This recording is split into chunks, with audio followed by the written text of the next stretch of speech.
Assalamualaikum warahmatullahi wabarakatuh. Perkenalkan, nama saya Dini Rani Wahid, NIM 240102355 dari kelas X4I. Di sini saya akan membawakan sedikit materi tentang kas.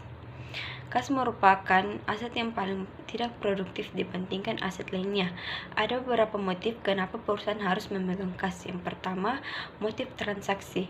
Kas diperlukan untuk memenuhi kebutuhan transaksi. Transaksi perusahaan berasal dari penjualan, yang berarti perusahaan menerima kas. Sementara itu, perusahaan harus membayar gaji pegawai, membeli bahan mentah, membayar utang dagang, dan kas keluar dan kas masuk itu tidak selalu tersinkronisasi. Jika kas keluar lebih besar dibandingkan dengan kas masuk, perusahaan bisa menghadapi masalah likuiditas. Untuk mengatasi hal tersebut, perusahaan harus memegang kas. Alternatif untuk memperoleh kas adalah dengan menjual surat berharga, tetapi alternatif tersebut menimbulkan biaya transaksi. Yang kedua, motif berjaga-jaga. Alasan lain memegang kas adalah untuk berjaga-jaga menghadapi ketidakpastian di masa mendatang. Sebagai contoh, jika perusahaan tiba-tiba harus mengeluarkan kas yang cukup besar, perusahaan harus mempunyai kas. Jika tidak, perusahaan tidak bisa membayar kebutuhan mendadak tersebut. Alternatif lain adalah dengan memperoleh pinjaman standby atau line of credit. Tetapi untuk alternatif tersebut, perusahaan harus mengeluarkan biaya kemitraan meskipun uang tersebut tidak dipakai. Yang ketiga, kebutuhan di masa mendatang. Motif ini bisa meningkatkan saat ada kejadian-kejadian tertentu di masa mendatang. Sebagai contoh, jika perusahaan berencana meluncurkan produk baru, peluncuran tersebut akan memakan kas cukup substansial. Perusahaan dengan demikian akan menimbun kas untuk mempersiapkan peluncuran produk baru tersebut. Yang terakhir adalah motif saldo kas minimal. Khusus untuk perbankan, bank seringkali mensyaratkan saldo minimal yang harus tetap berada di rekening perusahaan di bank. Seringkali contoh, jika perusahaan membuka rekening tabungan, maka perusahaan harus memegang sejumlah saldo minimal tertentu.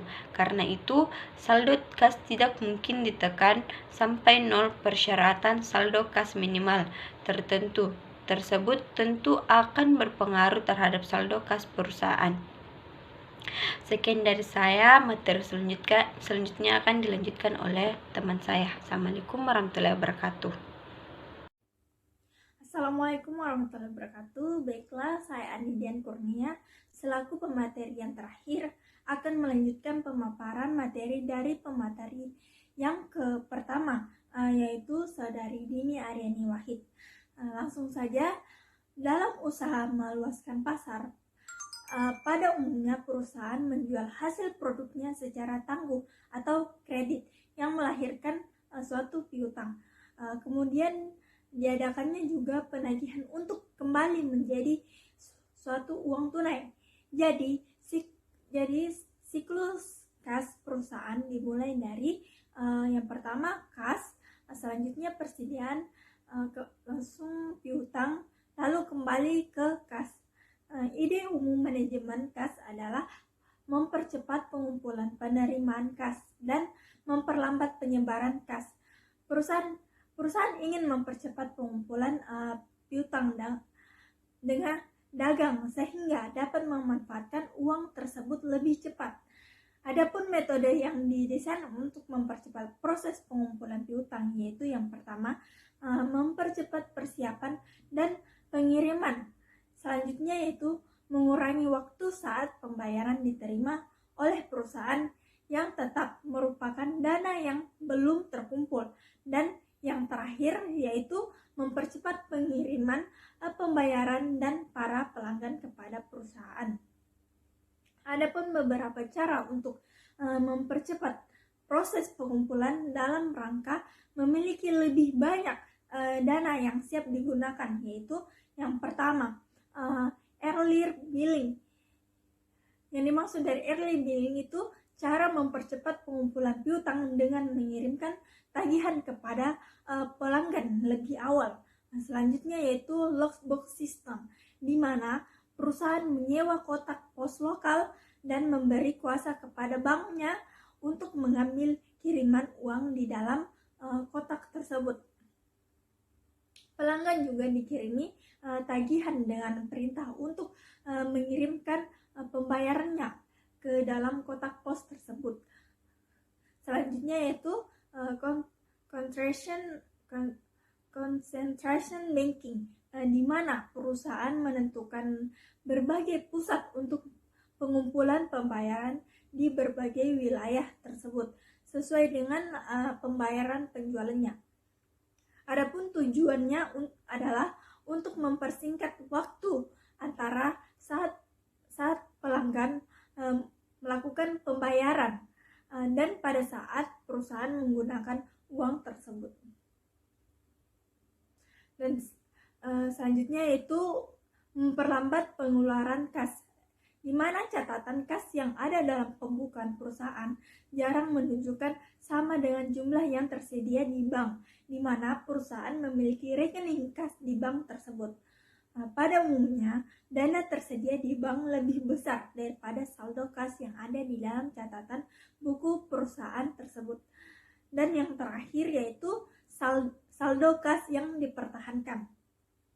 Sebagaimana sebagian besar perusahaan menentukan jumlah kas yang harus dipelihara, yang dimaksud di sini yaitu mereka tidak ingin memiliki saldo kas yang terlalu besar karena kelebihan kas ini dapat diinvestasikan dalam surat berharga untuk mendapatkan penghasilan dan pendapatan margin.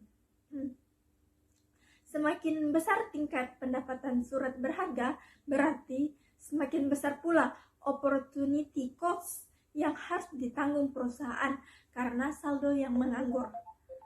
Selanjutnya itu terdapat dua model dalam manajemen kas, yaitu yang pertama model EOQ atau Economy Order Quantity.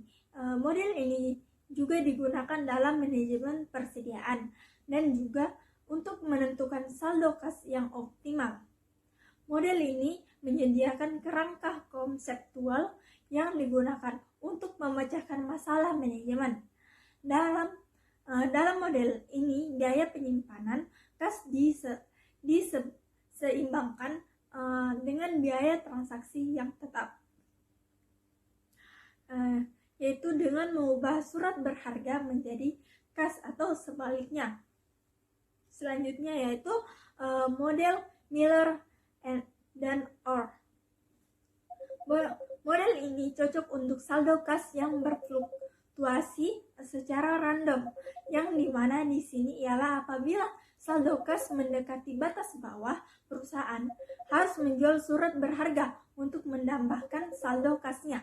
Sedangkan apabila saldo kas mendekati batas atas, perusahaan harus membeli surat berharga untuk mengurangi saldo kasnya selama saldo kas berada di atas batas atas dan batas bawah.